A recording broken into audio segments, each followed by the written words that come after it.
This is the Coach and AK Experience with me, Anthony K, and Coach Hue Jackson. Don't forget to subscribe, like, and share.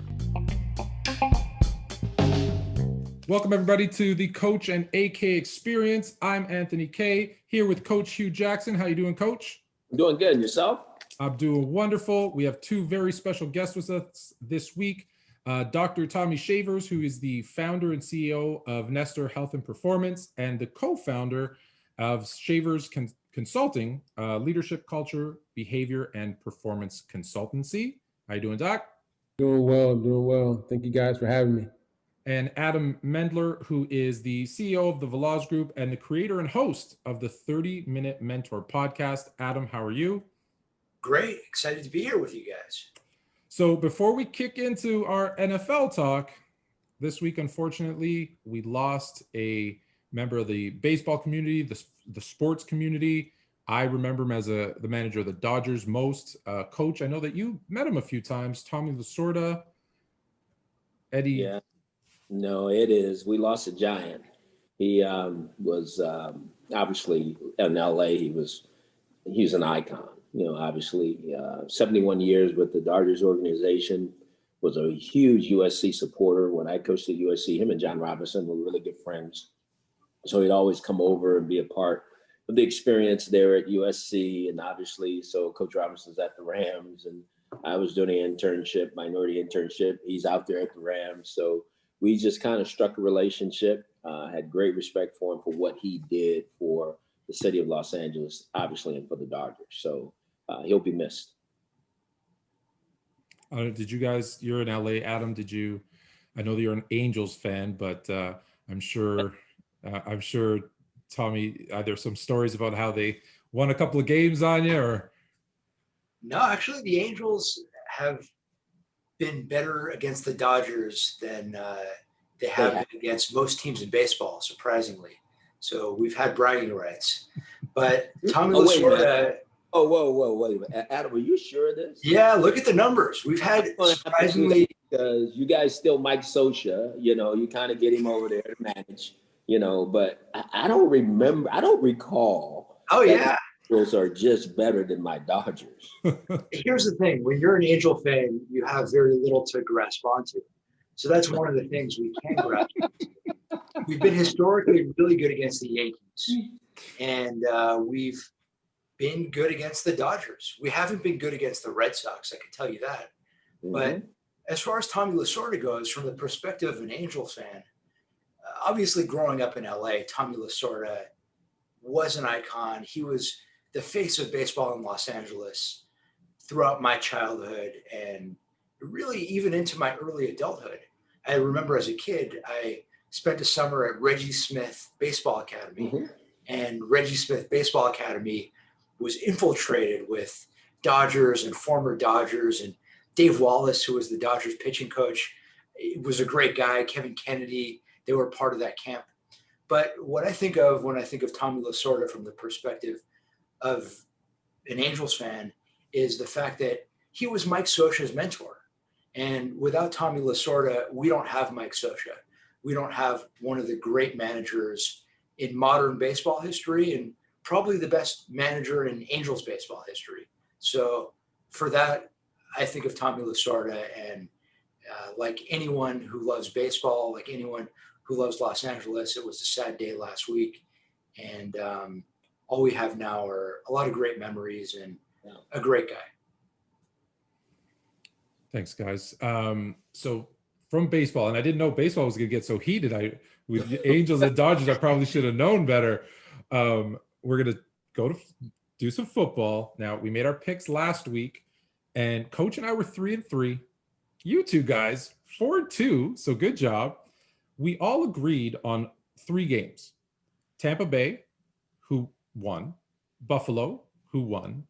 We all agreed on Pittsburgh, but the Browns surprised us all. Was it just the 4 interceptions, the fumble? Pittsburgh just wasn't. They seemed out of sorts. Did they rally together for their missing head coach? Let's start with you, Coach. What did the Browns do right, or what did the Steelers do wrong, you think, in that game? Well, first of all, I want to tip my hat to the Browns. I think anytime you don't practice all week, you don't have your coach, that's tough within itself. Just thinking now you're going to play a division rival in their city, you have to travel there, and you're thinking through the last time you played them. And somewhere along the way, the Browns truly united. Now, and they played extremely well. And on the other side, like you said, I mean, I think you really said it. I think Pittsburgh has not been who they had been early in the year. And I think from the first snap, the ball going over Ben's head, the momentum just really turned in the Browns' favor, and they capitalized every opportunity they had, you know, especially in the first half. And that's where the game was won. The game was won in the first half. Ben throws 4 interceptions. You're going to lose that game. I haven't seen a game where a team throws 4 interceptions, get down by 28 points, and comes back and win. I just haven't. It hadn't happened a lot. So I understand it, but at the same time, I think the Browns did a great job with all the adversity that they had to deal with all week. Was I the only one that had a flashback to Peyton Manning's first Super Bowl with the Broncos? Like right off the bat with that snap, it felt like that game right away. Like, I don't know why when that happened, it bounced and I go, I don't know why. I feel like the Browns are going to have a chance here. I see you nodding your head there, Doc. Well, you obviously maybe saw the same thing I saw. Yeah, I mean, in fact, it was brought up in our house when we were watching it. It was like, hey, this is reminiscent of Peyton Manning in Denver, you know, and it looks so much like that. And the game played out a lot like that. I mean, it's just such a big first play of the game, right? That's a hard deal to shake. You know, you start immediately going, okay, what's going on here? But I mean, again, kudos to the Browns. You know, I mean, very few outside of, you know, their city in locker room gave them a chance.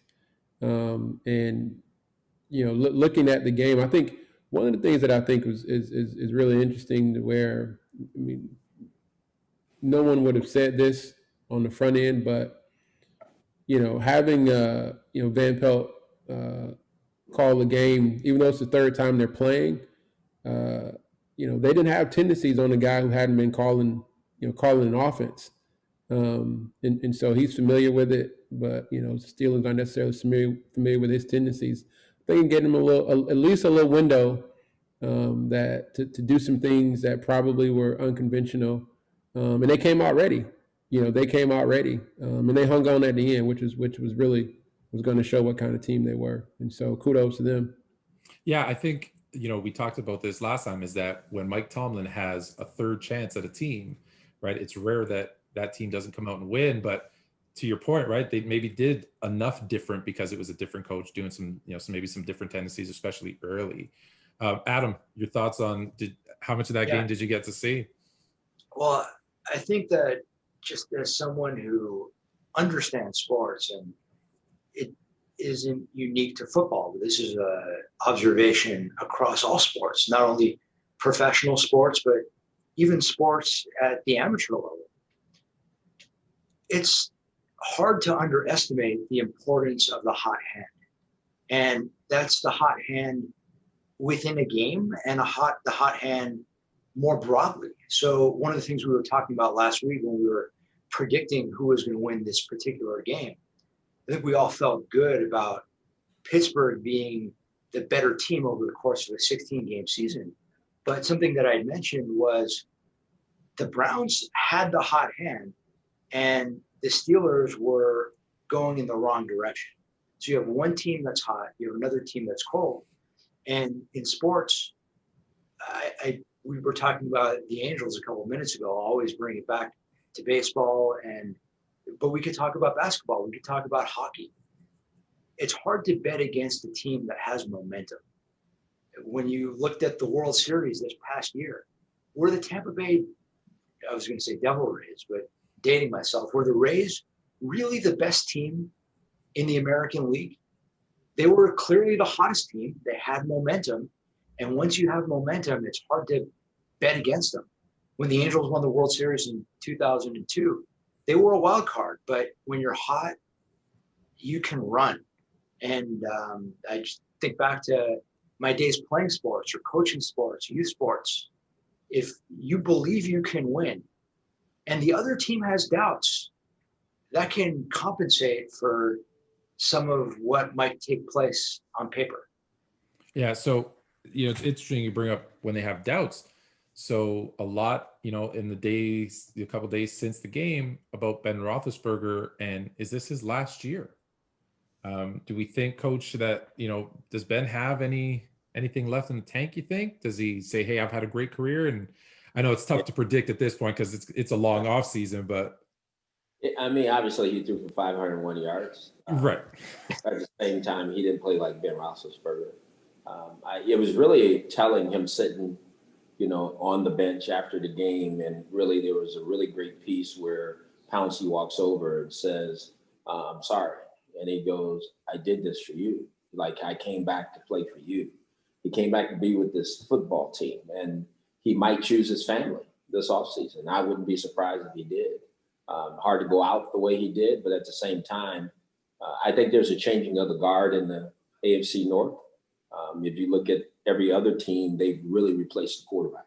Yeah. Whether it was Dalton, whether it was Joe Flacco, now it's time, for Ben, to transition on. And Pittsburgh is going to be a different Pittsburgh team here in the future. So I would be surprised if he came back and played. Yeah, the AFC North has some all young, dynamic. Hopefully, Joe Burrow can come back from that injury the same way that he left. But some good quarterbacks in the AFC North.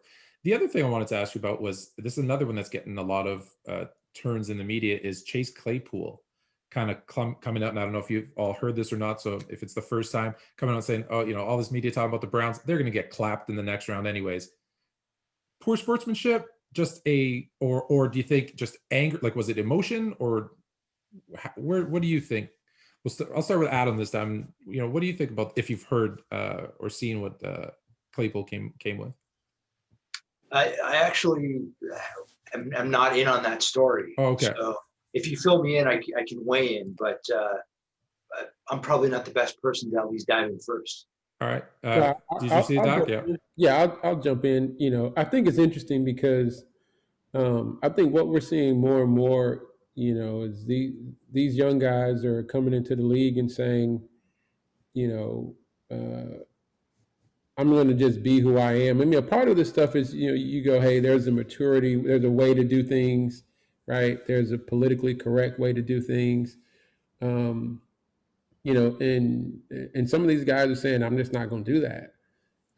And I just think it depends on how you process that, whether you think is the right or wrong. I mean, Baker came in and half of the world was like, Baker's just uber immature, and the rest of them like, I love it. He's telling you what he thinks, but you just lost the game you should have won. You get what I'm like? Yeah. You just lost the game you should have won. So it's not, to me, it's not a good look. Take your loss, give them credit, come back and do what you're supposed to do. But at this point, you lost. Stop talking, go fishing. Yeah, fair enough. Coach, right? A lot of it, I think there's some emotion there, right? I know some of the Browns players were going by the Steelers bench yelling Corvette, referencing Juju's dancing. How do you feel about, if Claypool was one of your players? It wouldn't happen. That gave me a little insight as to what was going on with their team. That, as Mike said, they kind of died on the vine in a lot of different ways. And I think even the discipline of who they have been, as Tommy just said, some of these players, they think they can go be who they want to be. It's still a team game, and you can hurt your team and by some of the things, your actions and words that you use. And obviously Juju's actions has come back to haunt him. These things with Claypool, they will come back to haunt him too. And so you gotta be very careful. It's better to say nothing at all and always be very grateful for the opportunity and the other teams you play against, and how you feel doesn't need to be put out in public, and I'm sure that's how Mike dealt with it. But this young player is not dealing with it that way. Yeah. Look, he's a rookie. We get it. There's gonna be some growing pains. So the reason I wanted to end with you is because I wanted to ask. You had a very vocal, wide receiver, Chad Johnson, Ocho Cinco, and he was very vocal. He was very kind of out there with some of his antics. How did that relate to the team? Like, was he a different guy in practice? Did they know that this was just him being hit? Like, how did that work for you guys? Because it worked, right? Workers on the football team. See, I mean, that part we never had a problem with. What he was doing was changing the whole culture of Cincinnati Bengals football. And I didn't have a problem with it because it really helped our players have confidence. If I felt like it was really working against the team and working against the locker room, I would have shut it down a long time ago. With Marvin Lewis is okay, but at the same time, it gave the team confidence. It gave them something that they could grab hold to and fight for. And it gave us, some momentum. It gave us some swag. It gave us some toughness, and it worked. Yeah. But then there was a time later on when it didn't work, when he started to take it too far. Let's just be very honest. So there's a happy medium in there, and you have to know how to handle it and how to present it, to the team. Because I think all that stuff's important, and you can't let it get too far gone the other way, or else it can drag you down. Yeah, because there's a really thin line, right, between positive swag and negative kind of team crumbling arrogance type of thing, right? It's a thin line, but you do need, right? If you don't go in confidence, if you don't go in with some swagger, you're pretty much lost anyway. So I think that's the same thing has been with Baker and the Browns. I mean, I don't know if people are going to give swag credit or not, but Baker's mentality has been a huge reason why the Browns have been able to turn around the way they have. I mean, he started before getting drafted at the combine, pre-combine. I mean, he was pretty clear. Look, I'm going to come turn this thing around if you give me this opportunity. He put himself out there like that, and he's had that kind of mentality. And so, coach can speak to it when you're trying to turn. There's certain kind of mindsets you got to have when you're trying to, accomplish some things that hadn't been accomplished before. And Chad did it over in Cincinnati. Baker's doing it, now with the Browns, and we see those kind of, personality mindsets, have that influence. Yeah. So we talked earlier about being hot at the right time. So we're going to jump into Saturday's games. We're going to start with the Ravens at the Bills, because the Ravens, right? We talked about it. They looked shaky at the beginning of the season. They got hot at the right time. They came in and they looked good against the Titans. So we're going to start with that game. Adam, Ravens at Bills. Who do you got and why? Man, you're giving me a tough game to lead off with. This is like, having to lead off against Randy Johnson.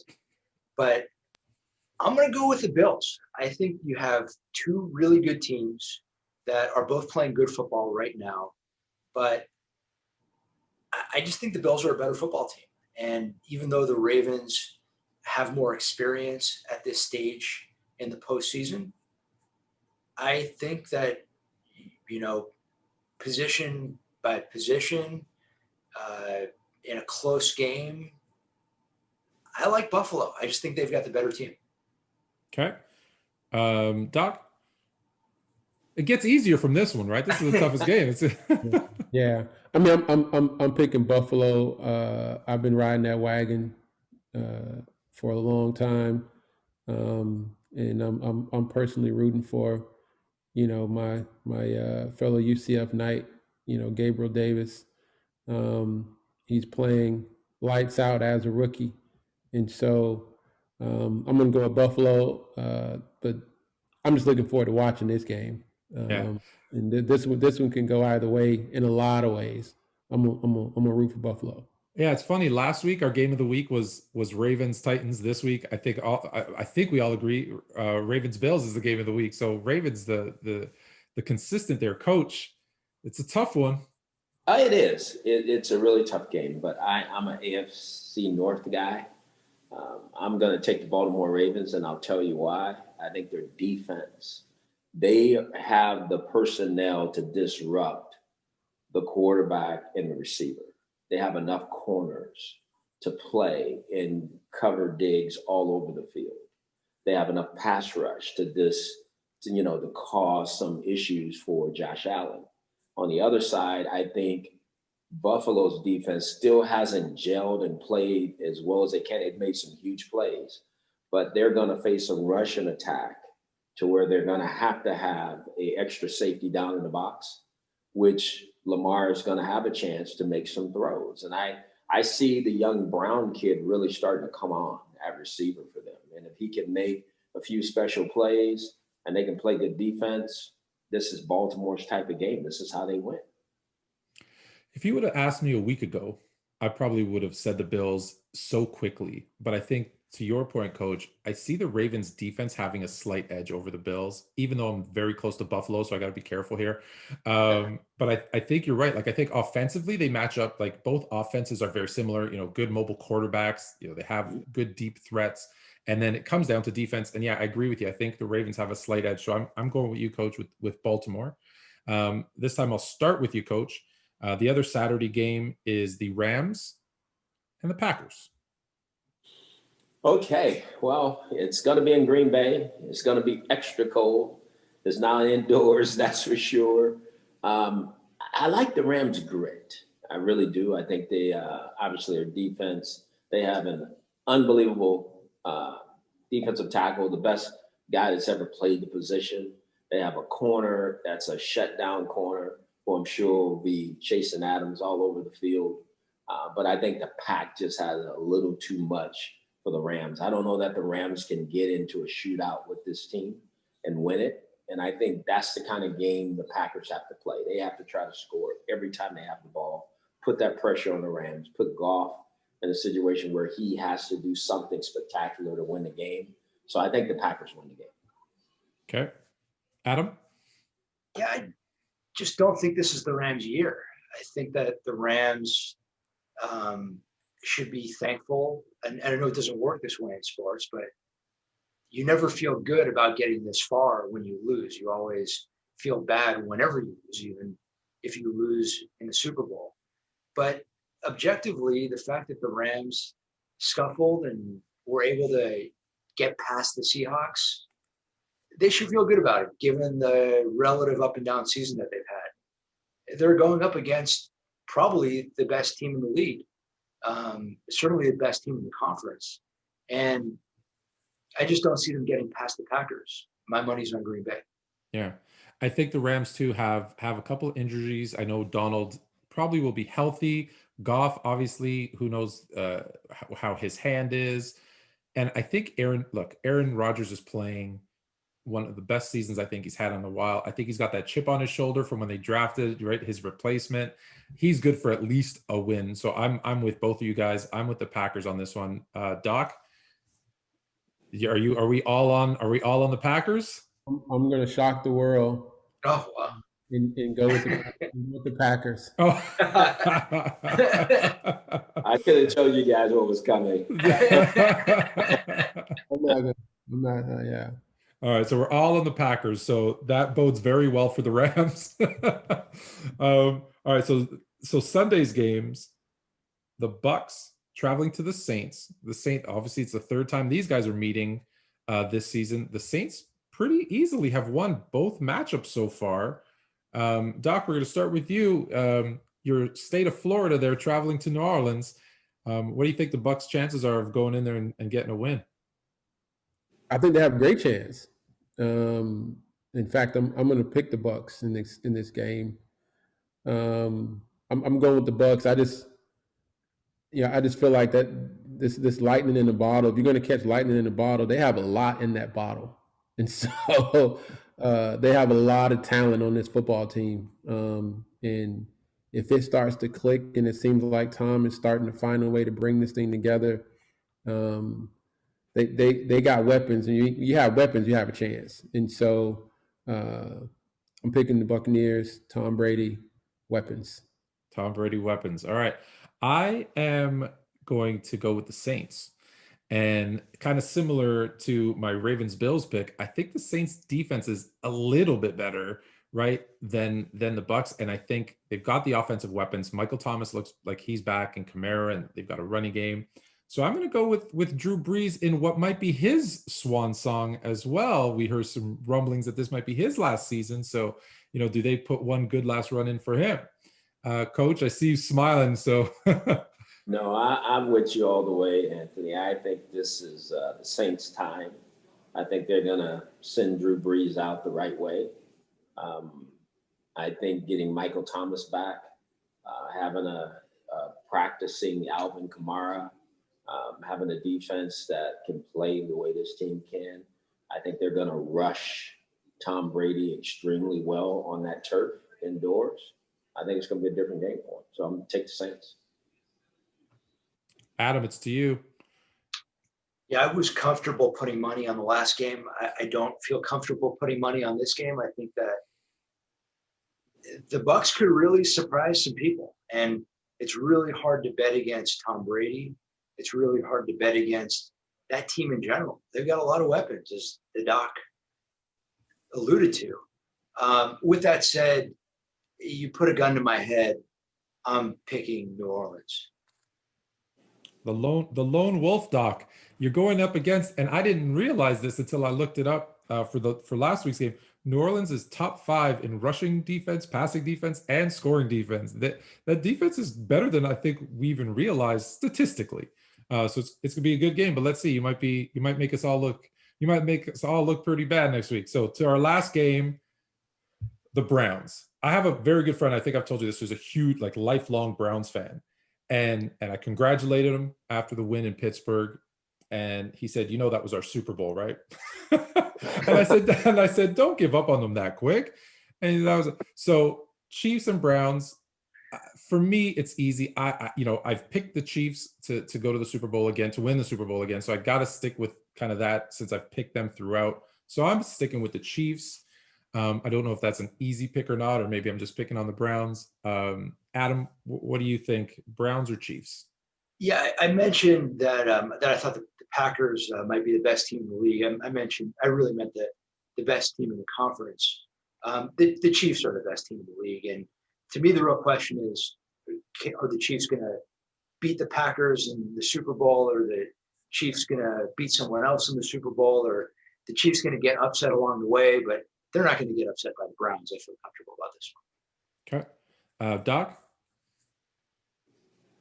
I'm going Chiefs, and I'm gonna try to not say much to put any kind of bad energy around this. Are you gonna shock the world, Coach, or? No, I shock the world. I'm a Kansas City Chiefs believer. I'm a Patrick Mahomes believer. Travis Kelce, Tyreek Hill. I think their defense will come to play. I think they're well rested. I think this quarterback will will them to victory. I think the Browns have had an unbelievable run and very deserving, and they earned the right to be in this game. It's not like they didn't earn it. Somebody gave it to them. They won in Pittsburgh, but I think it's going to be a tough win for them in Kansas City. So I'm going to pick Chiefs. A lot has been said this season about, the Chiefs being in a lot of close games. Do you think that was just, is it Super Bowl fatigue? Is it, do teams lose a little bit of focus knowing that, hey, we're good and we can try to turn it on in the playoffs? I'm going to say it again. I think it's still football. When you look at it, they were 14-1. Right. And then they take Patrick and a lot of these other stars out and they lose another game. So they were 14-1. I'm going to keep saying that. People got to understand, I don't care how close the games were. You have one more point than the other team, you win. That's a butt whooping. So they have beat 14 teams. And so they're going to enter the playoffs still being a hot team that knows how to win, knows what it takes to win, having that Super Bowl experience, understand they're in a tournament now. And if you lose, you go home. So you're going to get the best Chiefs team every time they walk out there now. And so whether they're behind or ahead, they're going to keep going for it because I think the quarterback's wired that way. And I think the coaching staff is wired that way. So I think people that are doubting this team, I think they're going to see a different type of Chiefs team starting this Sunday. Yeah, they're going to be nice and rested. They've already proven last year they can come back, right? If they're ahead, you're in trouble, but they can also come back from lead. So it's not something that's new to them, right? They can do whatever. They can do whatever they. Yeah, they are. They're in a good spot. Yeah, for sure. They're loaded. Yeah. I think Ed Reed helps, but he's got. It's nice when you have that many toys. This Chiefs team reminds me a lot of the Golden State Warriors from a few years ago.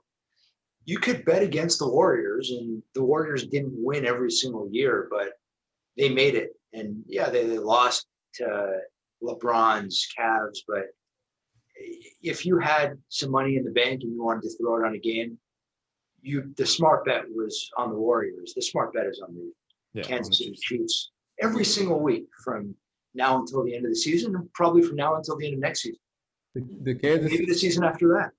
The Kansas City Chiefs. And after that, and after that. I mean, this is a good team. They've got a lot of good young players who are not going anywhere for a long time.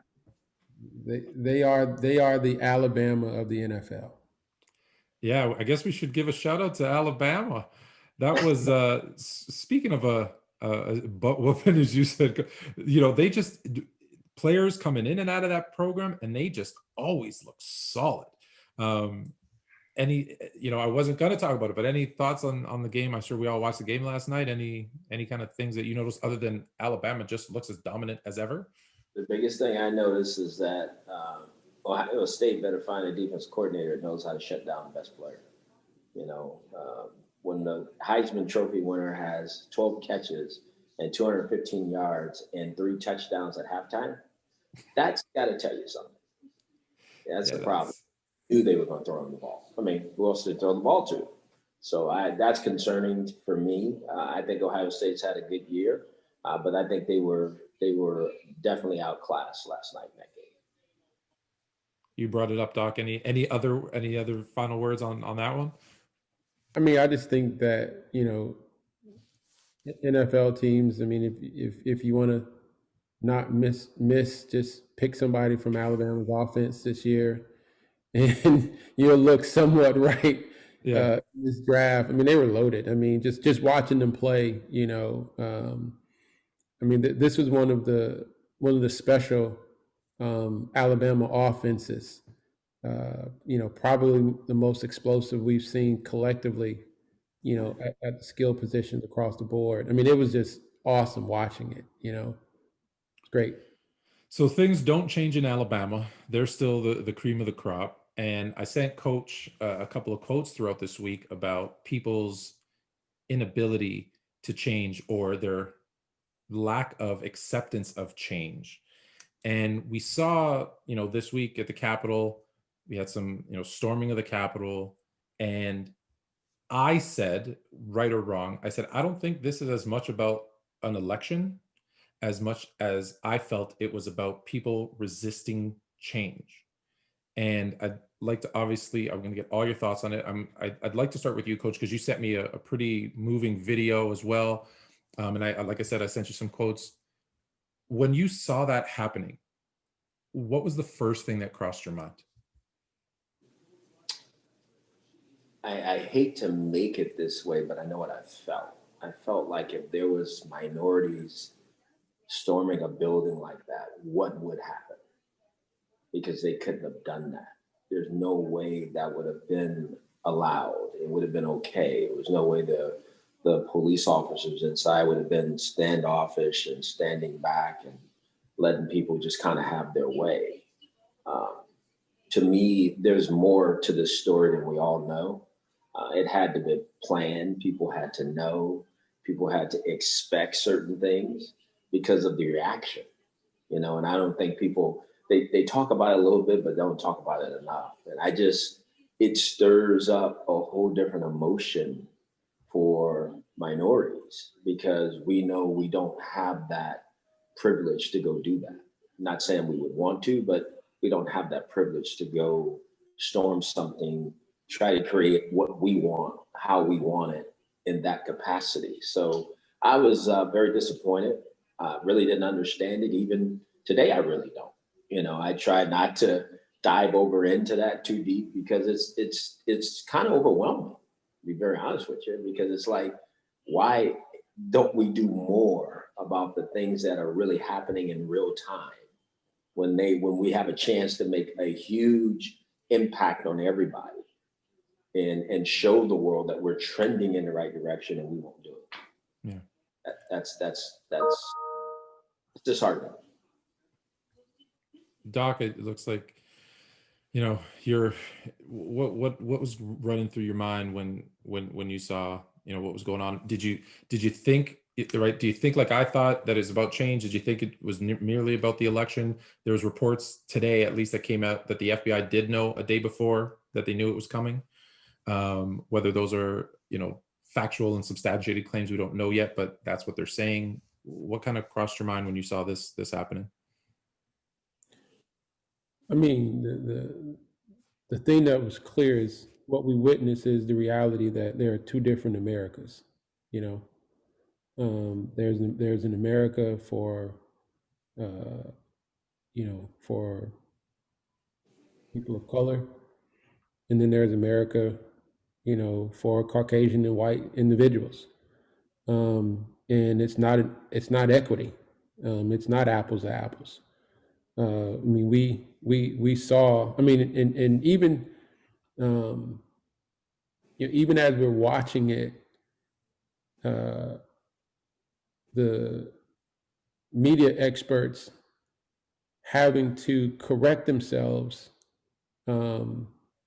by initially calling them protesters and then having to self-correct and to say no, rioters. Like just the default mechanism that, you know, blacks and people of color are seen as a threat, and don't get the benefit of the doubt, and people feel justified and validated in the spewing of whatever vile that comes out.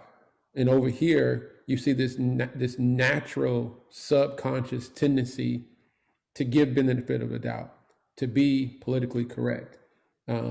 It just even all of those pieces, just watching that happen, like people had to force themselves to get comfortable with saying what it just flat out was, right?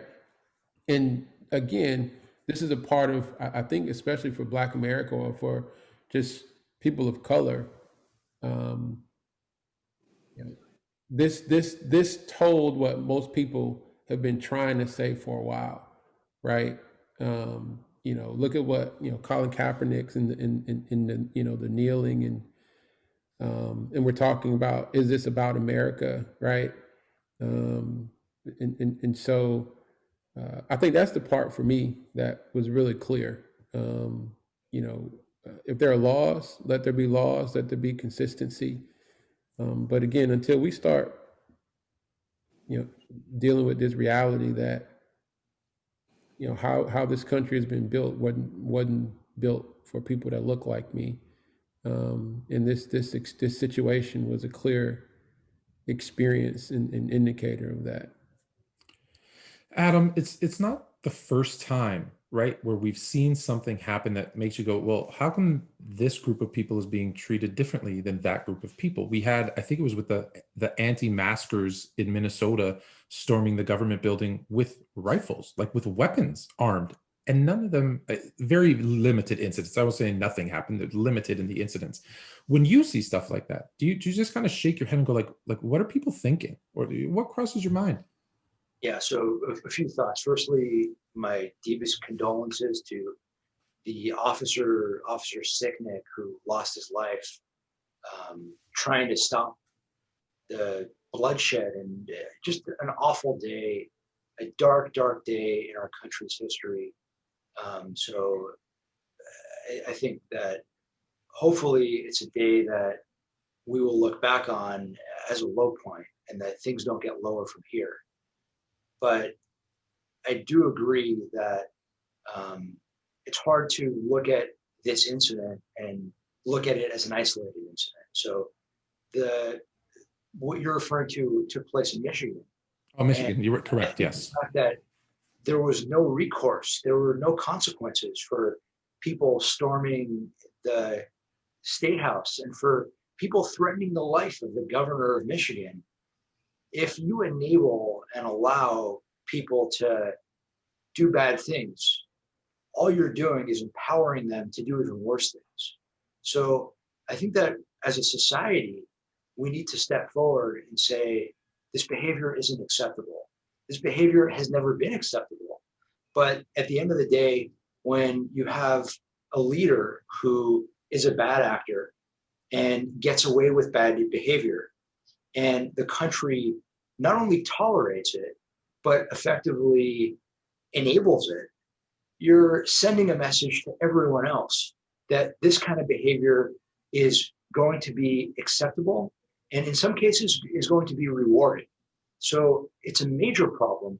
And so much of the conversation now is around unity and how do we bring people together, which is critical. We want to bring Americans together. We need to bring Americans together. But in my view, and in the view of many others, it really starts with accountability. It starts with ensuring that those who have tried to undermine our democracy, whether they have done it through violent means or non-violent means, are held to account. So right off the bat, I think that should be made very clear. As far as there being a double standard on the topic of race, I could not agree more. Joe Scarborough made a very poignant remark the morning after the attack. And his 1 minute clip went viral, and actually shared it within my team. And he said something to the effect of, could you imagine if those protesters were Black? Every single one of them would have gotten shot in the chest. Could you imagine if those protesters were Muslim? There would have been snipers shooting at every single one of them. It would have been called a terrorist attack. Instead, it was called a protest. So yes, there is a double standard. I could tell you, as someone who's Jewish, and that shouldn't affect my perspective, but it does. It's sickening to see someone wearing a shirt that says Camp Auschwitz. It's sickening to see someone wear a shirt that says 6 million isn't enough. And the fact that the leadership, and when I say leadership, we do have leaders who are condemning this, but President of the United States is not only not condemning it, he's rewarding and empowering these terrible people. And I stand with every group that's speaking out against this. And yes, there is an unbelievable double standard. You look at the Black Matters protests, Black Lives Matters protests, and you look at what happened in Washington, D.C., when you had people of all colors marching in Washington peacefully, in complete compliance with the First Amendment, doing nothing wrong. And what does the administration do? Comes out with gas and blows everyone out so that the path can be cleared for a photo op. It's terrible, and it should be called out. If we let bad behavior not be held to account, all we're doing is leading to worse and worse activity. So those are my, very quick thoughts, but very dark day in our country's history. So you said something, and Coach asked me this question a couple of weeks ago, and it's a hard question because you said bringing the country together, and he asked me, he goes, what does that mean? What does that look like? And I don't know if I gave a good enough answer, so I'm going to put it on you guys because it's a hard question. And Coach, if you want to chime in as well, like, what does that mean? How do we start that process? Because it's a process. It's gonna be a long process.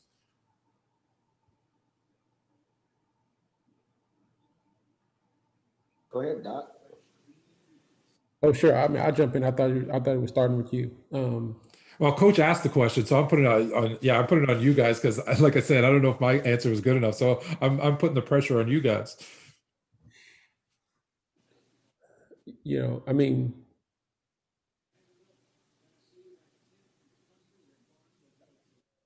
man, I don't even know if it's the right question at this point.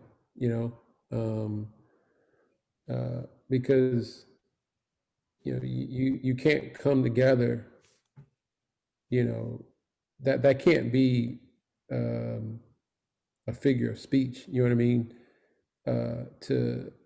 To come together means you deal with the conflict, right? The friction that it takes to move forward in that way. And a part of what prevents people from being able to come together is come together now often means let's forget about where we've been, right? And now let's do something different. That's not how this works, right?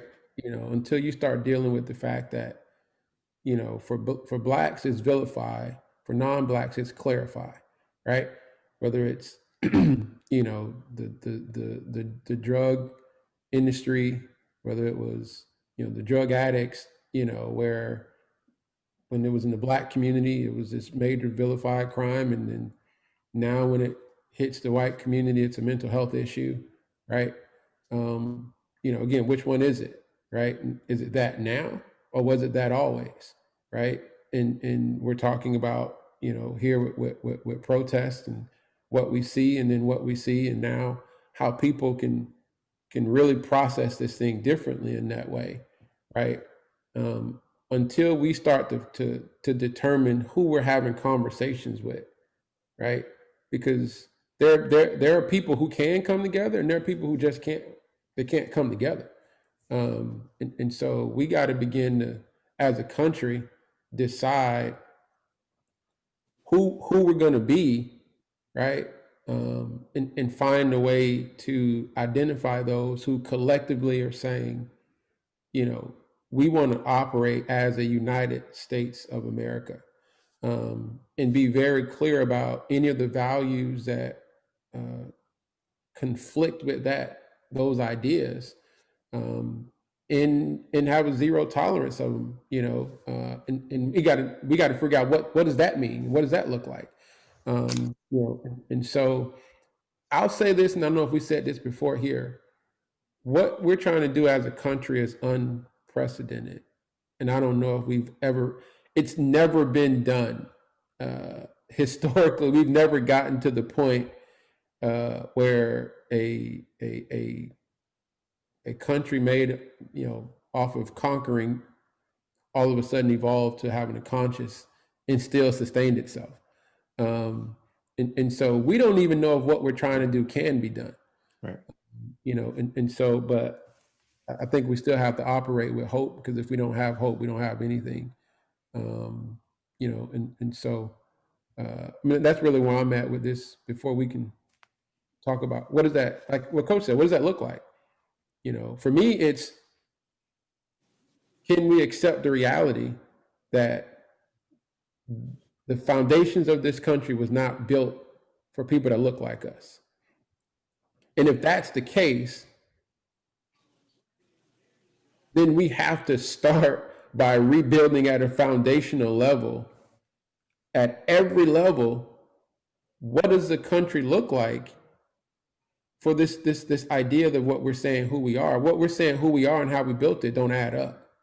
And if we're willing to do that means we're really having a real total upheaval of the very foundations of what this country is, and saying, okay, now how can we reimagine an actual country that represents all of us and not some of us? Yeah, it was last week, right, that we talked about historically all empires, go back as far as you want, were built on slavery. And when the slaves were either freed or got a voice, either the empire crumbled or the people who were enslaved left, and that's why the empire crumbled. And the US is the first situation where the people who were brought here and enslaved are now trying to become part of the community, and the people who kind of oppressed them are trying to have to look themselves in the mirror and say, okay, now you're my equal, right? It's to your point, it's never been done before. Can it be done? We don't know. I'd like to think the majority want an equal society where everyone is treated equally.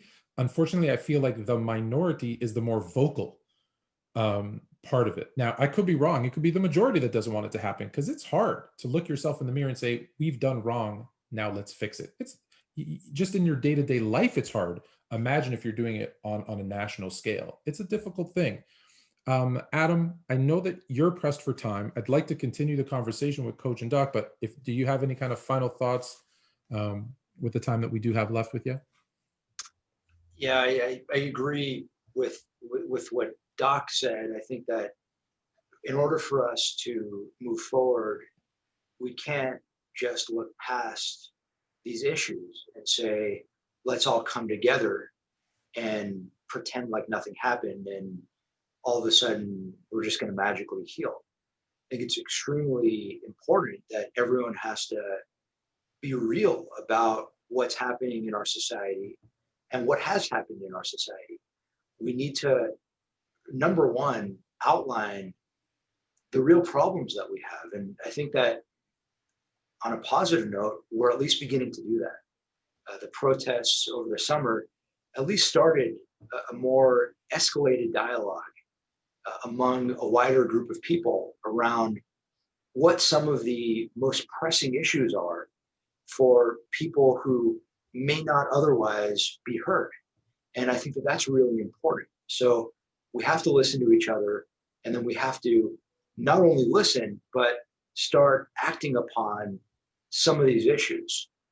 I think another thing that we need to really focus on is solving this major problem around misinformation and around, we'll just call it a lack of education. Unfortunately, there has been a deeply concerted effort to misinform people over the last several years, and it's led to people not knowing up from down, left from right, and it's led us to where we are right now, where real news is fake news is real news. And until we can truly solve that problem, we're never going to bring the country together. So I think a lot of it starts with having people who have influence and who have authority acting responsibly, using their voices as a source of good, using their voices to influence and impact people in a way that can help heal, in a way that can help solve problems. I saw a Republican congressman today, Adam Kinzinger, who was not, let's put it this way, he voted against impeaching Trump. So not a hardcore Democrat by any means, but in the last few months, he's been speaking the truth, and he's been saying not what his constituents want to hear, but what they need to hear. And something that he said today, which I think is really important, is that a lot of the religious leaders who have been misleading their congregants need to start speaking the truth. And I think we can say that about all kinds of leaders. No matter who you're leading, you have influence, you have impact, and use your authority as a way to try to help us heal, as a way to try to bring us together. So it's not going to be on one person. I don't think that the next president of the United States, Joe Biden, as much as he will try, will single-handedly be able to bring us together. It's really on all of us. It's on each and every one of us to use whatever tools we have, whatever skills we have, to try to help solve these problems and to try to bring this country together. Because at the end of the day, it's what we have to do. It's what we're called on to do, and now's the time to do it. Coach, one of the quotes I sent you read, often the greater our ignorance about something, the greater our resistance to change. To educate someone about something that they don't want to hear, can that even be done? Hard to do. So hard to do. I think Adam had so many great points, and Doc did too. That's why I don't see change happening until everybody understands that the minority starting point is different than their starting point, and they can have true compassion and understand where people are coming from. But those emotions rile people up. I mean, those things that get said, people just go sideways. I don't see the capacity to change. It would take a long time. We don't know what that looks like. It would take true different type of leadership on an everyday basis talking about these things of uniting people in order for it to be changed. And I just don't think that's who we are as a country. Doc, you haven't seen this one. This was one of the other ones that I'd sent to Coach. The world hates change, yet it is the only thing that has brought progress. Why do you feel or think, right, we're fighting progress? I think at our core, most people, look, there's some that don't, but most people understand, what we're doing isn't right. What the country as a whole, right, what's happening isn't right. Why isn't there enough being mentioned? Why aren't we talking about this enough? Why does it take protests, right, to start a conversation that then, Coach and I talk about this a lot, that then dies off once the media cycle turns? Like, why isn't this a big enough issue for everyone? Because it really is the only way that we will progress, that we will get better. So, I mean, this issue is not only is it systemic, it's multi-layered, right? And a part of this challenge is this fact that this is a deeply moral, ethical issue, but yet we live in a society built on capitalism, and so those lines are very blurred, and in order to do the moral, right, and ethical thing, that comes at a cost to somebody, and those costs are, unfortunately, what we've seen is what people haven't been willing to give up. That's why this thing is hard. I mean, that's why this is difficult, because if we keep doing what we're doing, then disparities continue. But if you want change, you got to say, okay, what does change look like?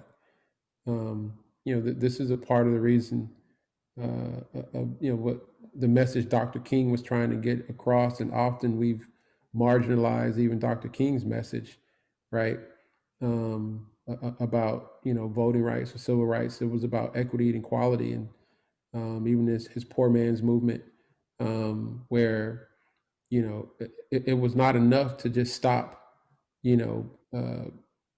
beating someone and putting them down. You had a moral and ethical obligation to lift them up, and to put them in an equitable place in society. And that's a whole different ballgame, right? So the struggle with change is that, change means a cost. But until we start acknowledging that what the disparities that we have, weren't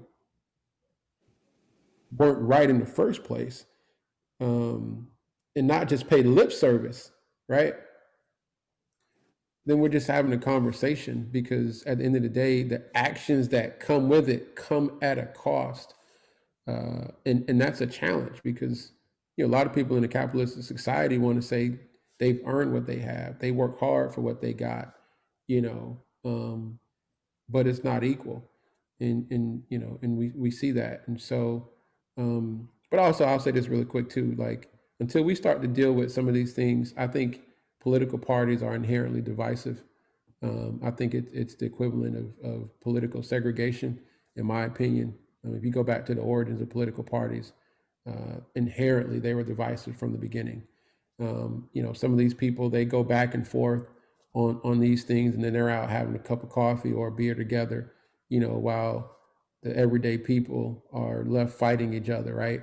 And so I think a lot of what we're dealing with, our politicians, need to be held accountable for, because, we've been creating a country that's divided, because we have these competitive teams, and not competitive teams. It don't matter who gets in the office if half of the country hates them. That makes absolutely no sense. And so, one, I think we got to get rid of political parties. Two, I think we got to ban any kind of negative campaigning, marketing. These are the highest levels of office in the world, you know, the only job I know where you can get this job by talking negatively about somebody else. You know, I mean, you can't, coach couldn't walk into a head coach interview, or you couldn't walk into a job at a Fortune 500 company and hire me because this dude stinks, right? You know, they'll say, get out of here, you know. I'm gonna interrupt you there because you brought that such a good point, right? Is there another industry where that would be tolerated? You would no, right? Like, coach, could you imagine walking in to an NFL owner's office and been, I saw what you did last season, and that head coach has got to go, right? And these people, and when I say these people, politicians are supposed to be, I feel, are supposed to be held to a higher standard, right? They're representing their constituents, they're representing the country. They should be held to a higher standard, not a lower one. Or am I missing something? They understand, but they understand human behavior. That's what I'm saying. They know what they're doing. They understand human behavior. It's a fear factor. It's a repetitive factor. That's why the hot candidate is the one who can raise enough money. Why? Because they can have enough ads to put stuff out in front of you to influence your human behavior, to tell you how negatively someone is. And if they can put it on your head enough, whether it's right or wrong, it's going to have an impact. And they don't have to have said anything about what they can actually do. They just need to tell you about how horrible this person is. And that's how we're building, our society. Think about that for a minute. Like, it makes absolutely no sense. And so I think this next generation, if we really want to start creating change, we got a lot of housekeeping we got to do to break some of these things at a system level. I know, Coach, you're not overly convinced that this change is something that can or will happen, at least in the short term. But to those, you obviously dealt with NFL owners who are some of, the richest people in America, and obviously in all your businesses.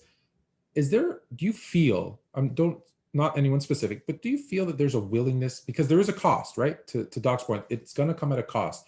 Do you feel like there's even a willingness to have that discussion of, what do I have to give up to create that more? Look, it may never be level, but at least, like you said, where Black men have to start, 2, 4, 5, 10 steps behind. We talked about, I think the line was, you have to work twice as hard to get half as much. Like, well, is there a willingness to at least have the conversation? I know I'm not asking a lot, to allow some of that to come up at a cost to those others that kind of have everything, really? I really don't think there is, until something makes that conversation come up. I mean, nobody is willing to change until they have to. And nothing right now is making them have to. I mean, everybody's still making money and doing what they need to do and moving forward, and they hear it. But until something happens, like at their particular place or within their particular company, that's when they're willing to really open up and listen to this dialogue. But until that happens, no, I don't think so. I just don't see it. Because it can't be forced, right? We talked about this last week. Like, you can't force someone to hire someone. You can't force someone to do, we talked about the NFL and their coaching and, the Rooney Rule. It didn't work because you're trying to force, a billionaire to do something. Well, they typically became billionaires because they do things their way. And it can't be forced. So if it can't be forced, and look, obviously you don't want to do it through violence. You know what's interesting, Anthony? Then they even found a way to circumvent it, because they wasn't going to do it that way. They were going to make the optics look right, and they're going to do it the other way. And to me, that's really who our country is. We're going to tell you this, that we're going to do this, but we're not really going to do that. We're going to do this over here. Right. And that's how we live. Adam, welcome back. Is there, I don't know how much of that you caught. So you're CEO of a company. How can, how does America change without forcing, a change? Although to Coach's point, until you're forced to change, you're not going to change. What are the conversations that need to be had? Yeah, I think that it ultimately comes down to aligning incentives, and on the one hand, aligning incentives, and on the other hand, just educating people. But on the conversation of aligning incentives, I think that what we're seeing right now in corporate America is we had 4 years of corporate America donating money to Donald Trump, donating money to the very people who today they consider toxic. The Trump brand today is toxic. Josh Hawley, Ted Cruz. You're seeing company after company, Marriott, Comcast, coming out and saying, we're not going to give money to any of these people. Now, are they saying that because they are patriotic companies? Is a company patriotic? I don't know that a company can be patriotic. So at the end of the day, the objective of a company is to make money. And if an environment is such that now leaders of companies can be patriotic, but as a public company CEO, you have stakeholders that you're accountable to. And when something becomes so toxic that you can't be associated with it, you're going to distance yourself and you're going to distance your company from it. And we're seeing that now. At the same time, I think that if and hopefully when we get to a place where companies understand the importance of diversity, inclusion, equality, hiring the best people, not just the people who look like you or the people who remind you of yourself, but hiring the people who can actually add the most value to your organization. And that isn't just a mission statement, but that's something that is internalized across all levels of the organization, not just the CEO feeling that way, but every hiring manager feeling that way, every person conducting interviews feeling that way, really thinking through what implicit biases we have and understanding just what the word implicit or the phrase implicit bias means and working through that. Unless and until all of that takes place, we're not going to move forward. I think the conversation we had last week about the Rooney Rule is relevant in every industry you're in. Because if someone says to me, Adam, you have an open position, you have to interview a minority or two minorities before you fill that position. Like, what? That doesn't make any sense. What does make sense would be if someone says you have an open position, you have to hire the best possible person to fill it. That's how I try to run my company. I don't care what they look like. All I care about is that they're really, really good at what they do, that they fit well within our company culture, that they are hardworking, that they're passionate, that they're ethical, that they're team oriented, that they're go-getters. I could give you a list of things I care about. Not on that list is skin color. Not on that list is race. Not on that list is ethnicity. And I think everyone hopefully can get to that place. Let me jump in and give you another thought on this. Adam, I think it's something for us to think about, right? And here's where, and I hear you, and I appreciate, what you're saying. Here's the challenge with this. When we say hire the best for the position, right? And again, that's equal, but it's not equitable. And it's not equitable because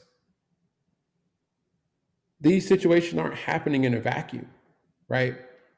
More times than not, there's going to be a larger volume of qualified candidates who don't look like us because the situation in the system has allowed more of them to be better suited for the opportunity and less of us to be better suited for the opportunity. And I think this becomes a part of the challenge where, when we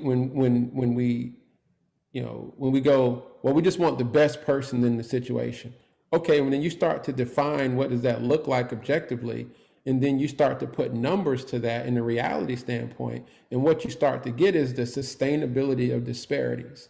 And this is how we have to start to think differently, that there are going to be people of color who could have done a job, but on the surface don't look as qualified, don't look as prepared, because their ascension or their journey looks totally different than someone else's journey. They didn't get to Harvard. They went to an HBCU. They don't have this track record here because they couldn't get an opportunity to get the job. And so these are the dynamics that, I'm trying to get the individuals that I have influence in and the VC world and colleges and universities for us to start to understand this is how the disparity is sustained, because we have to see color because it looks different, and you have to be able to know how is it going to look if we're going to get to equitable, because if one is starting at 80 and another starting at 20 and we're trying to get to 100, we got to look here, at an 80% rate more here than this is a 20 to get it to 100%. And that's the kind of challenges that we face in this thing. I heard a guy the other day say, he was talking to an executive, and the executive said, I'm not going to hire a person of color, or I'm not going to hire a lesser qualified candidate just because they're a person of color. And I said, absolutely. But here's the thing. How often have you heard somebody say, I'm not going to hire a lesser candidate just because they're white? You don't hear that. It doesn't even come out. And so just by default, there's this challenge that if we're not intentional about addressing disparities aren't addressed by doing things the same. Disparities are addressed by doing things in an equitable manner. And that's the challenge that we have, in this, in that this person could be the best for the job too. They just don't look like that because their journey doesn't look like someone else's journey. It's not apples to apples. Yeah. So I have a couple of points to everything you said, which is very well taken. Point number one is when I talk about what companies should look for in terms of who they should hire and what are the key characteristics, and I've written quite a bit about this and speak quite a bit about it. I'm a very big advocate of looking beyond the surface level markers that most companies tend to associate with success and tend to look at when they hire candidates.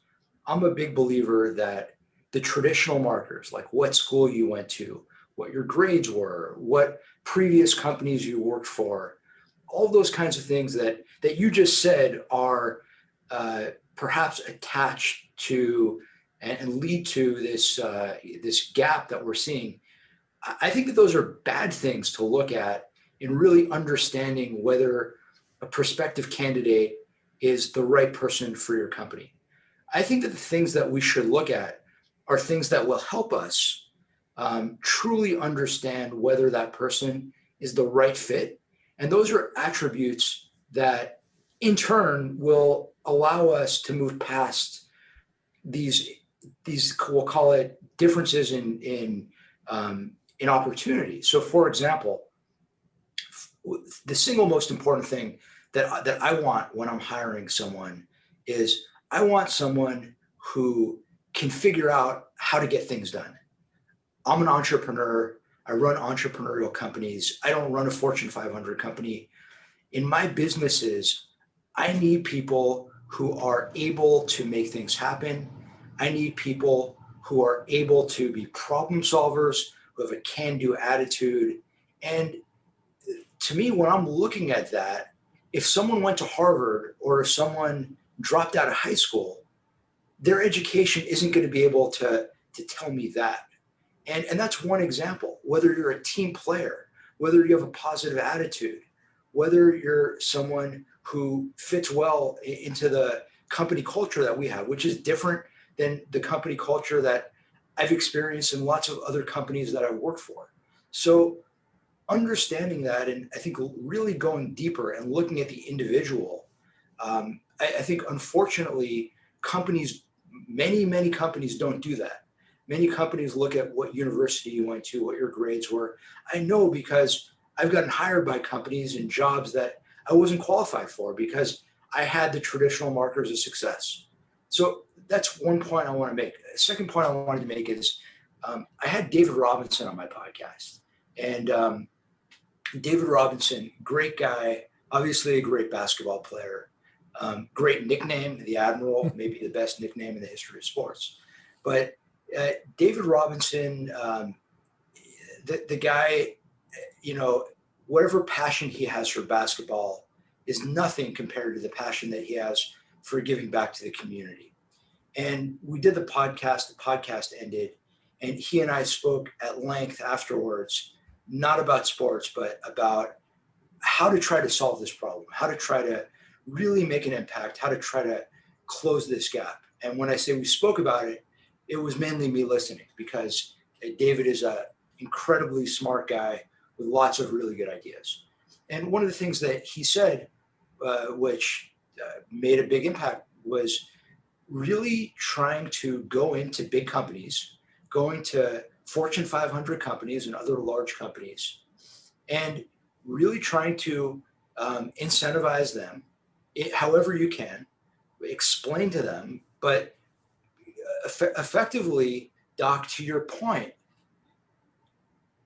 persuading larger companies to give opportunities to those who are coming from non-traditional backgrounds, going into inner cities and giving the opportunities to people who didn't necessarily have the doors open to them when it came to going to the quote unquote right colleges, but have the requisite intelligence, have the requisite grit, have the requisite character, have all the things that you would want as an employer.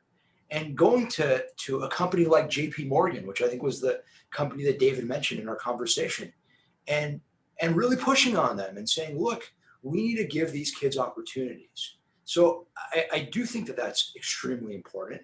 And to bring it all the way back to the NFL and the Rooney Rule, we talked last week about the Rooney Rule.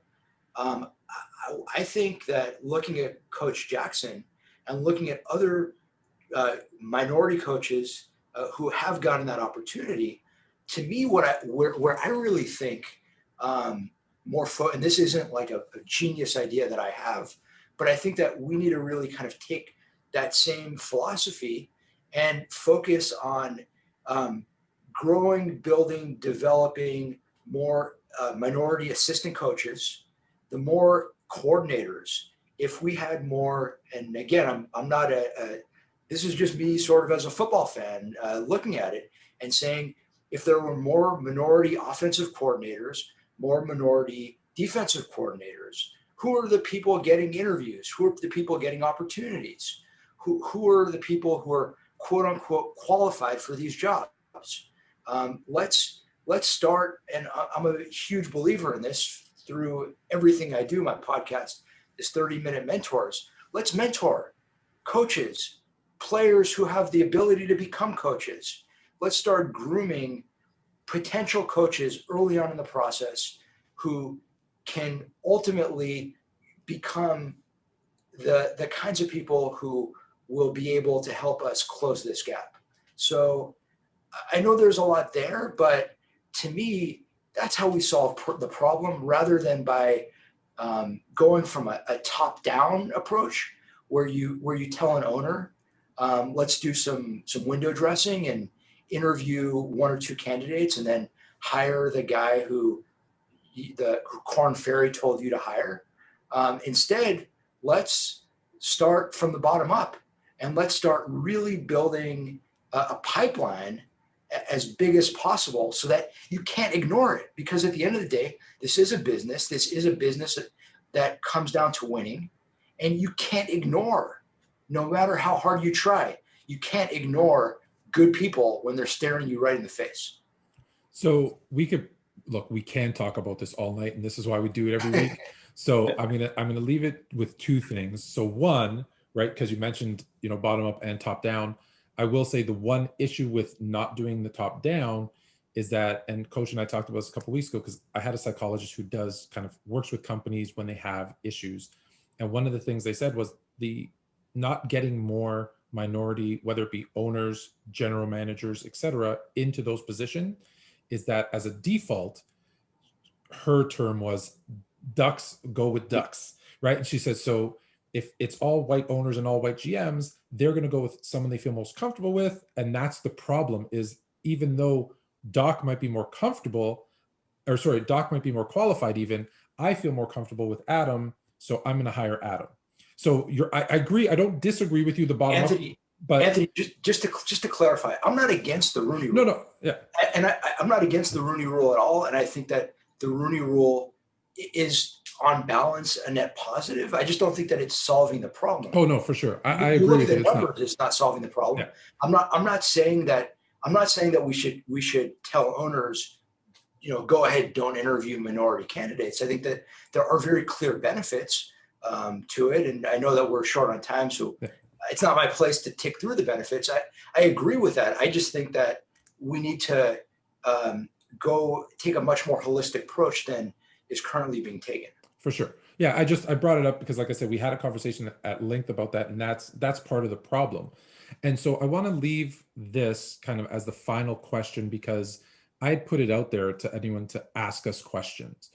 And I actually got one that, oddly enough, brought up one of my previous statements. So I'm going to put it out there, especially to everyone, but obviously, Coach, because you've had, you grew up in LA, you've coached at the college ranks as well, and Doc, you'd brought up kind of education. So education is a big thing, right? Everyone is not getting the same education. You can see, I've lived in LA, you two live in LA, I'm sure it's the same in Florida. You can see the difference from one high school to the next. And one of the things we talked about previously was, this is a tough one, I know, but that's why I want you to give me a good point on this one. Should the universities who are taking kids out of these good or bad scenarios, but a lot of times they're minorities in bad neighborhoods, into their billion-dollar industry of college sports, should they be either asked or forced, because they're not going to do it unless you got to force change, to help bring up the level of education where it's needed? So in LA, for example, should USC, where they say, hey, these are the schools that we're picking our top athletes from, well, you know what, you need to buy them some books, right? You need to make sure they have facilities so that these kids can learn and get a step up. Is that something that makes sense, or is it a pipe dream? And Coach, just because I haven't heard from you in a while, so I would start off with you. It makes sense. I mean, the thought that you're talking about is somebody being intentional about helping. And so it makes sense. Now, can it happen? I don't know that, but it does make sense. Okay. Adam, I'm starting with LA because. Yeah. So unfortunately, we're talking about USC, not in the context of college football. And it might be a long time until we start talking about USC and college football again. But USC actually does this. USC has done a great job giving back to the community. And this is one of the things that USC does, is really gets involved in the inner city. USC is right in the heart of downtown Los Angeles. And I can tell you, when I was a student there, there was a lot of focus on volunteering in inner city schools. I volunteered a couple of years as a student, teaching as part of different classes I was in inner city schools. And that's just one example among many that USC really focuses on giving back. During the 91 riots, when the entire neighborhood was torched, USC was left untouched because the community really respected and appreciated the fact that USC was a friend and ally. And I do agree that universities do have a moral obligation, and all of us have a moral obligation. So I'm with you there all the way, Anthony. Doc, you're gonna take us home. I mean, they're capitalizing and profiting off of, the skill sets of these individuals. At a minimum, I think, that's something that can be done. I think they can do far more than that. And I don't think it should be a question of whether it should already have been a built-in part, of the process. Everyone benefits that way. But again, I think that's a minimum, and that could be another conversation for another time, but no question. Sure. Gentlemen, thank you so much for your time. There's a lot more to talk about, but absolutely fantastic spending the evening with you guys. Thank you so much. Everyone, Have a wonderful night. Take care. Too. All right.